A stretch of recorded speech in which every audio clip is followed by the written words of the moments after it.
Hey, good morning, guys. This is Chico Lopez. Today I have a great message for you. You are going to learn so much. You're going to learn things that other people wish they could have this. You'll find a lot of people that actually own dogs, that they go the extra mile. They try to find this little food, this little injection, this little pill, this collar, this blah, blah, all these different things. They spend money on treadmills. They buy a $3,000, $5,000, $10,000 treadmill to condition a dog. And the problem is that they usually condition the wrong dog. So, because you can't beat genetics. So when you don't have the proper dog, you got to go through all these different things to try to compensate. They get a cheap dog, they get a common dog, they get a dog full of excuses why the existence of this dog is happening, and they start buying all kinds of accessories around it. Others, they just spend time because their time has no value. So they spend time looking for people that are just like them, and will give them an idea or give them a consensus reasons why they should like the dog that they have. But the hard, cold truth about the American Pit Bull Terrier, whether you like it or not, is not up to you. It's actually up to the breed itself, the real American Pit Bull Terrier. It was created under a framework. It was not created under a standard. The standard came after the dog already exists. The framework came before the dog exists. And at this particular point, there are breeding decisions that had to be made by men that actually have the knowledge and by men that actually have the capacity, the network to be able to connect, who know where exactly these dogs are at, make those decisions, and have the financial opportunity to be able to make choices, because you do need to have choices. The man that has very little choices never is going to have the greatest dogs. And here it is where I'm bringing you bunch of knowledge. Let me tell you a little secret. The American Pit Bull Terrier, the real American Pit Bull Terrier, not those dogs that you know, the dogs that you personally met, because the chances that you ever met a real American Pit Bull Terrier are slim to none. Period. You might see a dog with a pedigree. You might see them at a dog show. You might have a bloodline this and a bloodline that. All these illusions. Let me explain to you how it really works. People didn't want you to know this. And the truth is that themselves didn't want to know that this is the truth. But the American Pit Bull Terrier was built on rejection. Let me explain to you this, because sit down, have a cup of coffee, just sit down a little bit so this can hit you right in the forehead. The American Pit Bull Terrier was built on rejection. It was the game of rejecting every single dog that it was not the best dog over everything. And by a reasoning of rejection, the ones that are left are absolutely the best. It's a 30, 30, 30, a 33, 33, 33, and that's how it works. 33% of the dogs always got to be shifted around, got to come out of the programs, got to come out of everything, and only those 33% become 100% or your 99%, which is really a 66%. It's a rule of work. You're not going to hear this from a breeder. Breeders, they have no idea what this is.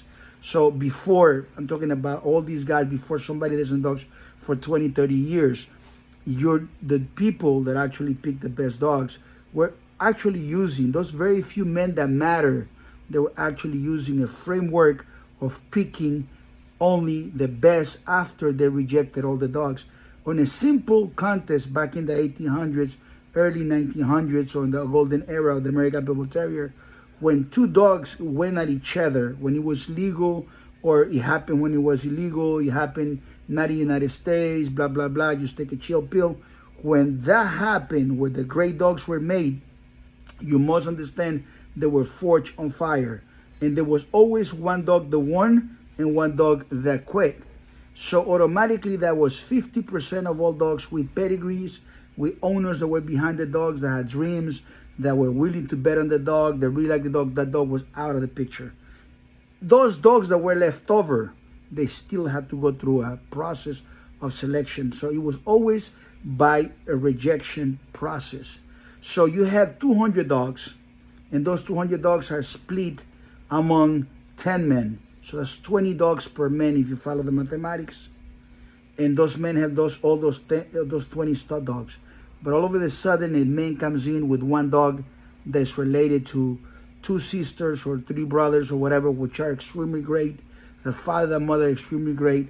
The dog is producing, that is a network of dogs. And that is a lot better than those 200 dogs. If those men were real breeders, if they were really quality men, they will get rid of those 200 dogs, cut their nuts, castrate them, give them away as farm dogs, as pets, whatever, and move on to the man that has the better dogs. Because the better dogs is actually the breed. Now, what people do today is they look for a little forum, a little group, hold hands, sing kumbaya, feel happy about themselves, and give themselves all the excuses. But my dog got a little bit of Jeep, but my dog got a little bit of this, but my dog got the same bloodline. Oh. Those people are delusional. Some of them are sick on the head. They have the wrong dog. The right dog today is 0.01%. There is very, very few real American Pit Bull Terriers. Okay? I'm going to show you some pictures of the best American Pit Bull Terriers in the planet. Look at those dogs. Those are the real dogs. Those are the real American Pit Bull Terriers.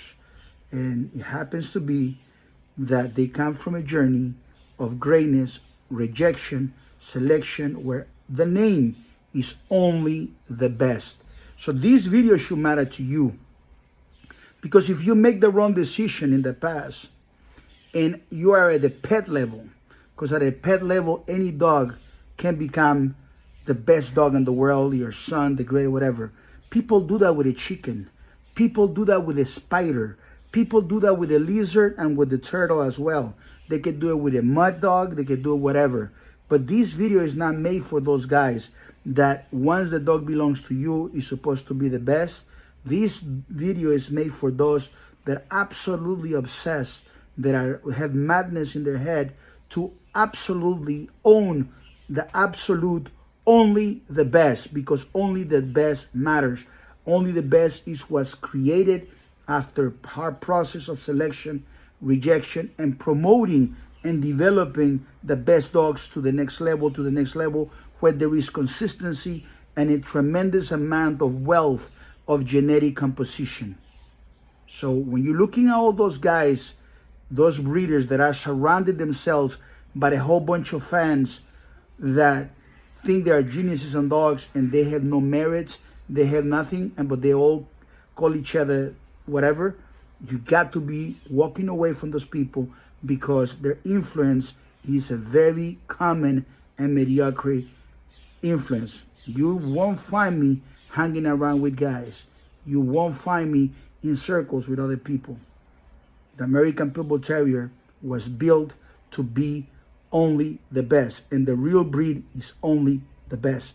That's the breed. That's why the dog is so freaking great, because he's only the best, and he's so American, so patriotic, so tremendous dog.